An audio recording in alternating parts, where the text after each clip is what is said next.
Hi there, and welcome to the Fearless Artist Podcast, where we empower classical musicians to build their own thriving careers.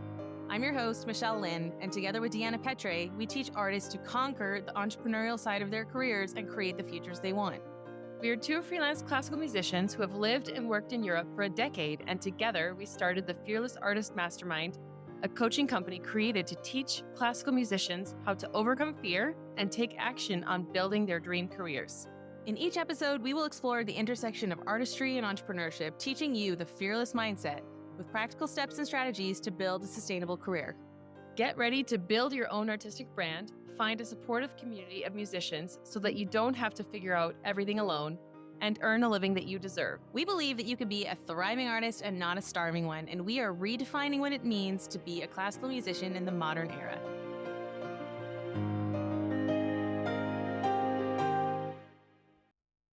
Hey everybody, and welcome back to the Fearless Artist Podcast. My name is Lynne, and today I am so excited to have my favorite guest and co-founder, Deanna Petre.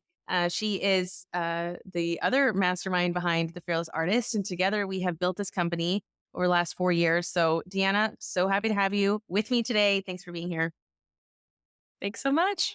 So take us back to the very beginning. Why did we start the Fearless Artist, and a little bit about our journey together building this company?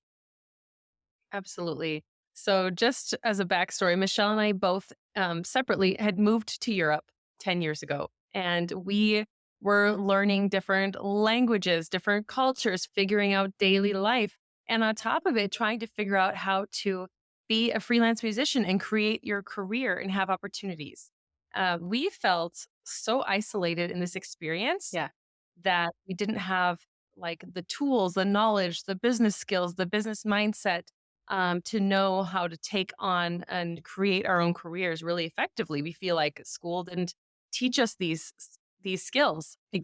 So when we met and started playing chamber music together, that led to playing interactive concerts all over Europe together, and we found that we worked so well together, which is why when we took part in a mastermind ourselves, we were so excited to actually start one of our own because we found it really effective. Yeah. We found just an amazing concept to have community, to have people to problem solve and figure things out together. And that's what led us to want to create the Fearless Artist. Yeah, I completely agree. Coming out of university, I studied at the University of Montreal, and I learned how to play the piano really well, and nothing about how you would actually get some concerts and start your career as you're sharing, Deanna. And you went to Juilliard, and I think it's the same thing. It's just practice, and perform, and then good luck, you know? And so you come out into the real world and you think, well, what am I actually supposed to do? And there's no one waiting for you at 9 a.m. There's no one telling you what to do. There's no boss. There's no phone ringing. And, tell us, one of the first things that you ever said became one of our taglines. You know what it is? We don't wait for the phone to ring. Oh, yeah. We absolutely, we would always say, I am tired of waiting for the phone to ring, and I want to take matters into my own hands and create my own opportunities and pursue them. Yeah. That's absolutely one of the first things, because I remember literally staring at a wall in Paris, being like, what am I doing here? And what am I going to do? Like, how am I going to figure this all out? Yeah, I had the exact same, similar story. I just remember feeling so lost and stuck, and seeing other people come out of university. They do their 8 years and they come out to a very high paying job. They're experts in their field. And we come out with a lot of imposter syndrome and, start teaching basic beginner lessons. And, I've been teaching piano since I was 16 years old. So it was just like, really? I mean, I felt such a desire to get out there, but also so much fear and so reluctant to put myself out there. I remember it just being in agony thinking about creating a website, for example, because I was like, oh my gosh, what are people going to think about me building a website, as if I'm so important that she needs her own website? I mean, I had these crazy inner critic voices just kind of plaguing me. And it wasn't until 2017 that I decided, like, hey, I'm actually going to try and take this seriously, because I had a couple people say, actually, I had a specific concert where things kind of shifted for me. And they were like, why can't we find you online? Like, you need to have a presence if you want to get hired and for people to find you. And I was like, well, I don't want to be online because then people are going to judge me. I had to overcome so much of that. And in one shot, I made a website, I made a Facebook page, and started my piano Instagram. And then slowly over the last years, I've been starting to build.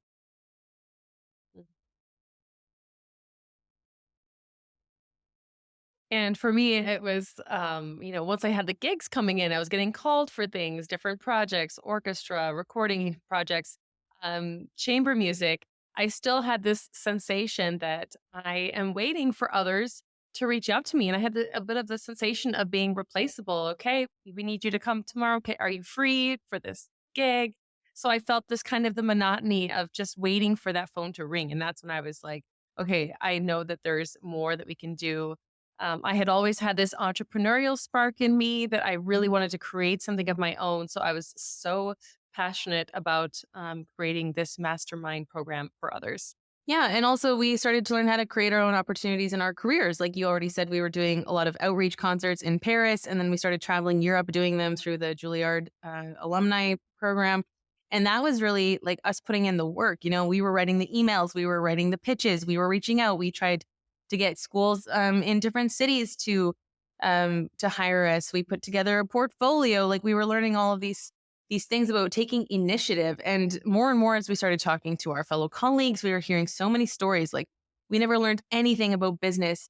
And not just the administration and sending invoices and taxes side of the business, but the marketing, the branding. One of the questions that just bothered me for so long, it's like, what's your unique selling point? And I'm like, I have no idea what's unique about me. I'm a pianist and I play the same pieces that everybody else plays. And that's it. Like, just let me come play a concert. And so it's like, well, what's special about you? I'm like, I don't know what's special about me. And trying to figure out your edge, and this marketing edge. And I think so many of our clients, our community members feel this resistance because it's just not ingrained in us to think this way about you'd have to, one of my favorite sayings was my duo partner. She said to me, nobody told me in school that I would become a product that I needed to sell. And I was like, that is exactly it. We have not learned as artists to separate us, the person, from the business side, the artist side, the product that we offer, whether it's the concerts or the teaching or whatever it is, and then learn how to market that. Because guess what? If you want to be able to actually live and pay your bills, then you need to sell and earn money. And there's been so many lies in our industry about like, well, if you actually love your art, then it's not about the money. And it's like, we're just a little bit fed up about that because it's like, how are you going to pay your bills? How are you going to have a decent living? You don't have to be a starving artist to earn a decent income and to be an artist in today's world. You shouldn't have to embrace this poverty mentality. And I think that's one of the things that you and I are trying to change in our industry. I always say, like, I want my legacy to be like, we said no to starving and we're teaching others to do that too. Absolutely. So, what are some challenges that, no, actually, let's go back a little bit earlier. When we started the mastermind, how did it work? What did we do? Do you remember? Yeah. So, just to highlight about what is a mastermind in the first place, we both had taken part in different masterminds, and we found that what it is. It's a small group of people, about 4 people in a group plus facilitators, and we meet regularly. And we set goals for the future. Okay, in 6 weeks, in 12 weeks, what do we want to accomplish? Because so many of our more pressing things can be pushed to the back burner because we're dealing with what's urgent in everyday life. And then the things that we say, oh, I want to start this, or I'd really like to do this, those are the things that get pushed back. So with this mastermind, we learned, okay, this is the accountability that we don't have when we're freelancers and we're out on our own. Yep. This is the place where you're going to show up to your next meeting and say, yes, I sent those emails. I reached out to these people. I did whatever it is. And I think especially for Michelle, your concert series, you became a nonprofit within the time of the mastermind because you had help of somebody in the other side of someone in your group saying, this is how to do it. These are the steps that you need to get there. And I've always been so impressed. And like, that's really shows how powerful this mastermind can be, where you're learning from others, you're sharing ideas. Maybe just one email can be what's in the way of us and going for what we want. So to have people to help you give feedback and see how can we get over those hurdles and what are we dealing with in our lives right now and how can we be consistent and make goals and achieve those things. This is all the magic of the mastermind. And that launched us to create our own. Yeah, I think what you're highlighting is really crucial, that a mastermind gives you access to other people in your industry who have experienced the same problems and may have solutions or knowledge that you do not. So it literally accelerates your progress and your results. Because as you're saying, one of my hangups was that I needed to become a nonprofit, a foundation in the Netherlands for my concert series in order for us to apply for grants. And this was kind of overwhelming to me. I had to put together a board. I had to get legal stuff involved. And in my mastermind, there was someone who had set up his own. And so he walked me through, how do I walk into the first meeting? What are some things that I should say to the board? How do I set up my board for success? Step by step, he kind of just walked me through. I was like, oh my gosh, like this is incredibly helpful. This is information that I never would have known. Nobody, taught me this until he did. And it was just so great to have that. And over in our calls, we see people who are like, hey, I'm doing an album release. How do you promote your singles? Or I'm building a website, or here's my bio, or here's my concert pitches. How did you guys pitch for your concerts? How do you build your network? What are some, I mean, there an unlimited amount of situations that people were just like giving wisdom and advice, and we understand each other. I think that's one of the other big things about being a musician, is that there are so many people who do not understand us. We have super chaotic lives. I mean, you've touched on this with what you were just saying. Our schedules are always changing. We're sitting waiting for somebody to say, can you come sub with the orchestra this weekend? Change all your plans because now you need to go sit in 9 hours of rehearsal every day. I mean, things can change on a whim. Every evening we're out, my work day is like 4 p.m. to 10 p.m. I mean, it's just, we don't live normal lives. And if you're not surrounded by people who understand that, it is very easy for negative thoughts to get in your mind, because people who work regular 9 to 5s will be like, oh, you're always traveling. You're always running around. Are you sure you need to be doing this? Things seem really chaotic with you. They'll make little comments, and maybe it's the uncle at Christmas who says like, oh, when are you going to get a real job, or whatever it is. These people can really affect you if you don't have that safe community of musicians who understand. And they'll be like, you don't need to worry about those people because their opinions literally don't matter. Just keep doing what you're doing because you're on the right path. And I think that is one of the most powerful things about being surrounded by like-minded people. Yeah, definitely. So a bit about how we started our mastermind. We did not have even the name The Fearless Artist yet. We just started from scratch. We didn't have a business plan. We didn't have a website. We didn't have any much knowledge of marketing. We had taken a course on how to be facilitators for a mastermind and some initial stuff. But other than that, it was just writing to some friends and some people in our network and saying, hey, who wants to be part of this really great thing? And we suddenly had 2 groups. And then the rest we have really learned as we went. Yeah, totally. One Instagram post, and we had instantly 10 responses of people like, yes, I need this. Yes, I want this. And the most crazy thing was that we launched 1 month before the lockdown in 2020. So suddenly the world was on Zoom, and we 1 month before literally launched a completely online company to reach musicians. So the timing was a little bit crazy. I remember those early days, it was so devastating. Everything that was happening, everything was shutting down. There was so much fear, concerts canceled. And just having these regular calls, it was so comforting. And to come in, people would share and vent and, just be honest. And then we could encourage each other and say, okay, like, we're going to get through this. And I mean, there was even people, remember that time? Like people were even saying like, Oh my gosh, yes. are we ever going to have live concerts again? It was just like, there was so much fear. And in those moments, you really have to, kind of put your blinders on and say, let's focus on what we can control. That's something that you say a lot. And Yep. let's focus on what's in front of us and make some decisions that are going to help us. Yep. And for me too, personally, just having this mastermind to focus on and work on. When we were in lockdown, we in Paris were allowed to go outside once per day with a permission slip for ourselves. That's a whole nother story. But this really kept me sane. It kept me excited. It kept me motivated, learning and working. And it was really cool to have this mastermind to work on during that time period. Yeah. So now that we're, thank goodness, out of this pandemic time, I think these calls are still so important and life-giving Um, we have a couple different things that we do. We have a 6-week accelerated program, and that's really when you have a project that you want to get done right now. And we had someone recently do it. It's called our sprint.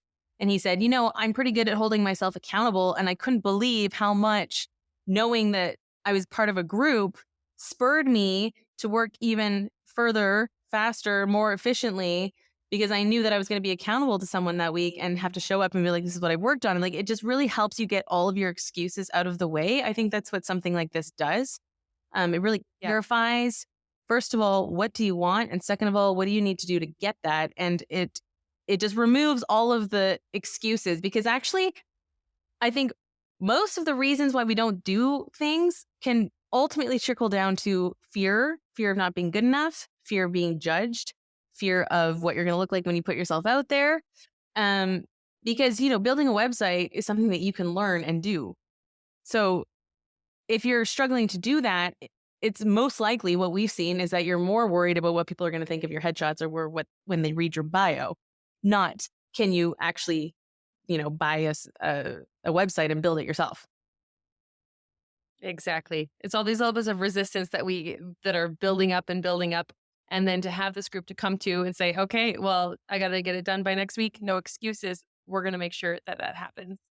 Yeah. And I think for you and I, if we talk about one of the lessons that we've learned in the last 4 years building the Fearless Artist is just the importance of perseverance. I mean, one quote that kept me going so long was like, successful people are the ones who don't give up. And there were so many times that we hit a wall or we didn't know how to do something, or we didn't know what the best direction to go was or how to promote it or whatever, Instagram content creation, all this stuff. It was just like, we just can't give up. We need to keep going. Plus, our schedules were insane. I mean, you have 2 kids. You just moved across the world back to the States from Paris. I've got a full-time performing career over here. It's been a whole journey of learning to juggle responsibilities, juggle priorities. But luckily, like, yeah, we've turned like a major corner this year and things are so beautiful. We have a thriving community in our membership, Fast Forward, which we actually have tonight, which is super fun. And yeah, I just wanted to highlight that like successful people are the ones who don't give up. So if you're listening to this and you feel stuck or you have a project that you're working on and it just feels really heavy or depressing or that you're not sure it's worth it, I think it's just about learning to be consistent. Like how can you consistently take action in that direction and trusting that eventually there's a tipping point and it will all be worth it. You just have to keep going. Absolutely. And I think the other biggest lesson that I might highlight would be don't be afraid to start before it's perfect. Because, and I have learned constantly from Michelle. This is why I love working with Michelle because she always pushes me to learn and to grow. Oh my gosh, I've grown so much. So with her, like I'm a person, I like to have everything figured out, all my ducks in a row, everything ready to go before we launch something, before we start something new. But what I've learned is that it's okay to start before something is perfect and finalized. Because if we wait for that moment, it may never come. And then we just won't do the thing. We won't make the website or whatever it is. Yeah. So we've done for a lot of our programs, like starting the mastermind before we had a website, before we had finance goals and tracking and a business coach. And to just kind of start and then we figure things out. And a lot of stuff that leads to some really great trial and error. We'll say, hey, we have this idea for a workshop on this topic. Let's do it. Let's go. And we'll see if it works or not. And that's been a really great way for us to test the waters, to make advances quicker. And then we can always change. We started by making our own website, which we worked all summer on. We made it ourselves. And then was it 2 years later, we finally hired someone to do it. So it looks really great. So we know that things can flux and change. And I love that creativity aspect that we have with the Fearless Artist. If we want to create a membership program, boom, it just suddenly exists. Like because we say it does. So it's really exciting to work on something like that. Yeah. Completely agree with you. Don't be afraid to start before it's perfect. I mean, there's so much to unpack. We should actually do a full episode on that because I think that perfectionism, I mean, it's actually one of our core themes. We talk about this all the time. Yeah. Feeling perfectionism in classical. And also not only will, if you wait till it's perfect, will it not happen, but there's so much growth that happens in the process. We take that first step. My example is always my very first Instagram live, actually, that we did together. Deanna, I think that was probably 3 years ago now. And I didn't have lighting. I didn't have a tripod. We didn't script it. We didn't plan it. I just kind of held up my phone and waved it around and rambled for 20 minutes. And then we posted it because guess what? Like we watched it back and we grew. We got a little bit better the next time. And then it became to the point where I was doing weekly interviews that I called Michelle TV because one of my heroes is Marie Forleo, who has her own TV show called Marie TV. So I always try to imitate my heroes, and so I called it Michelle TV, and I had an episode every week on Instagram, and I would invite my amazing friends and I would interview them about their careers. I mean, pretty much it was a prequel to this podcast because that's exactly what we're going to be doing on this podcast. And now we have, of course, way more professional technology and it's a much better setup. But we would not be sitting here right now if we had not been doing these terrible IGTVs with, rambling and waving it around with bad lighting. So You've got to start somewhere. you have to start somewhere. And guess what? There's a delete button. You do not have to keep that thing posted for the rest of your life. You can't find that Instagram live unless you send us a lot of money and then we'll show you.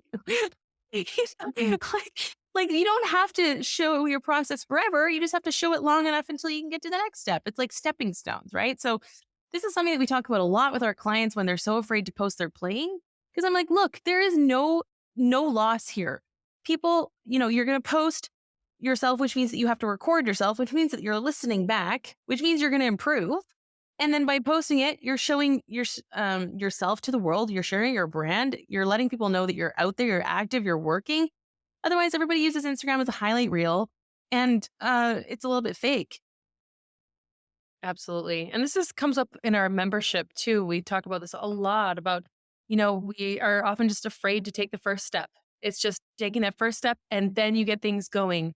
It's kind of, if you have a goal and it's really overwhelming and you don't know where to start, that's what people get when they take part in our membership program and in our mastermind, because we give you that place to say, okay, here's this thing, this end goal. How can we break it down into really actionable, results-based, specific goals, SMART goals? How can we really figure out what the steps are going to be to take you there? And then just do the first thing. Just do the very first thing and the rest will come. Yeah, exactly.